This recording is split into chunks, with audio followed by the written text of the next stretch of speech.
right, everyone, let's get over to the midweek games. We got 4 matches that happened on Wednesday, including probably the biggest surprise, and that is the Boston Legacy coming out with a 2-2 draw as they gain their first points in the NWSL, taking a 2-2 draw here. So, Alacano gets the goal, and the 5th minute, 8 minutes later, Sammy Smith gets one. Nichelle Prince gets the assist for both goals.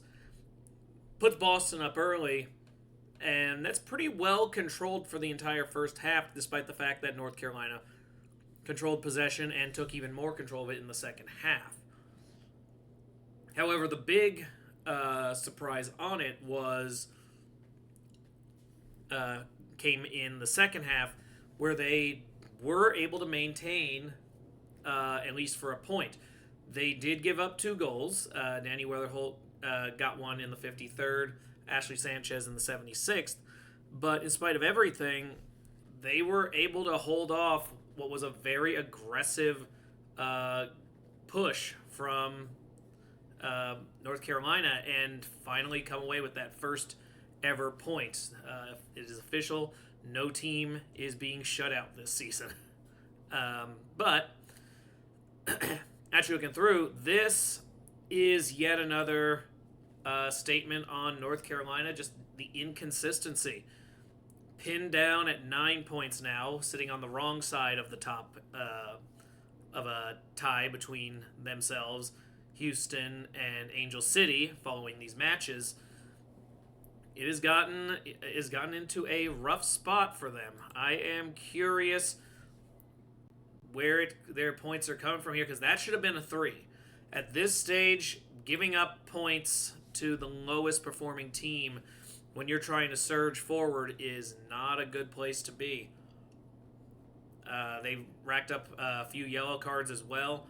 Yeah, North Carolina, in spite of what was a solid second half and doing well in terms of time of possession, just this is not the way you want this to go. That was a rough first 15 minutes of the match, and you spent the rest of the time playing catch-up. You have to be on it in order to make some noise. And right now, North Carolina not showing that elite behavior.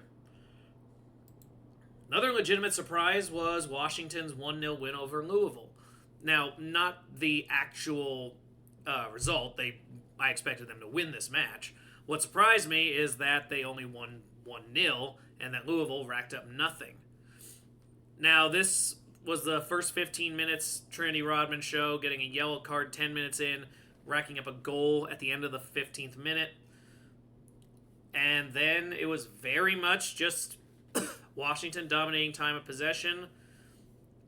Louisville actually doing a pretty good job preventing anything from occurring.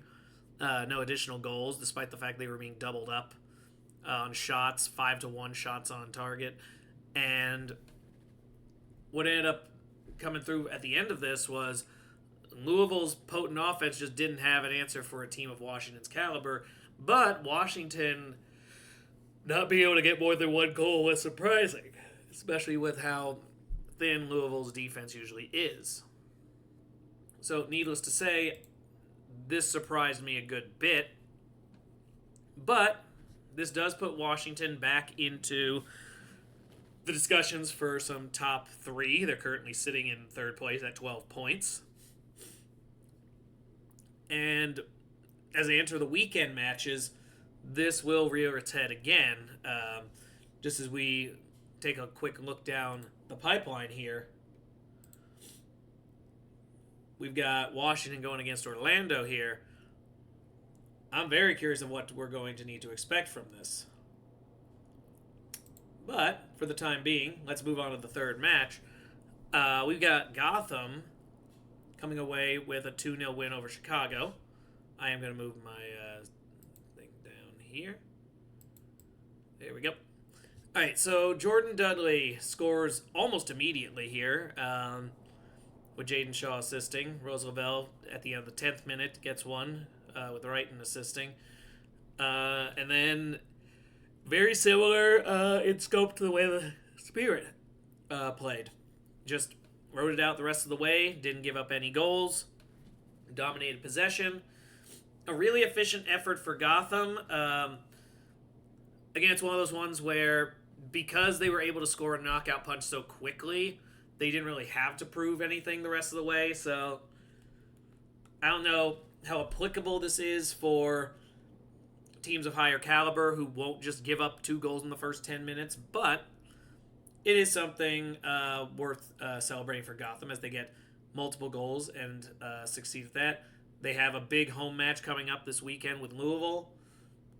So once again, this is going to be a very big stretch for them. As for Chicago, continuing to play lower tier ball, but being a little more competitive than I would expect. 7 matches in, still only 6 points.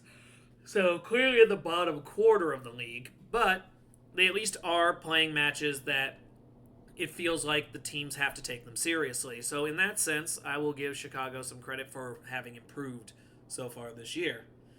And finally, we have Portland going against San Diego in what I actually view as one of the most legitimate surprises of all of this, and that is that San Diego Wave, sitting at the top of the table, gave up the top of the table to Portland here with a 2-0 victory despite winning time of possession and doubling them up on shots.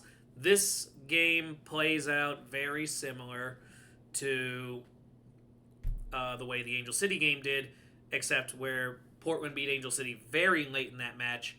They had the lead from very early on, thanks to Marie Mueller getting a goal at the 10th minute, and then later on racking up a second goal in the 64th with Sophia Wilson. San Diego just could not get their offense going. It creates definitely a high-pressure situation for the Wave to perform here this weekend as they take on Bay FC at home. That is a lower-tier team in terms of the standings. That needs to be a clean 3 points for them. But yeah, Portland continuing to lose time possession, lose shots, but having some success. They get another halfway around the country trip here. They go to Chicago. In this case, I would say, just judging off performances, you'd expect Portland to pick up this win, but Chicago is one of those teams where your entire way of pacing is going to be different. Usually, Portland's been scoring in big spots while the other team dominates. Here, you're not going to expect Chicago to dominate. I will not be planning for such a thing at all. So, makes for an interesting setup here. I am going to go into match previews here in a moment, so you will see both of those up today, and hopefully you will enjoy hear my thoughts on the upcoming matches as well. So, for now, though, that was our midweek.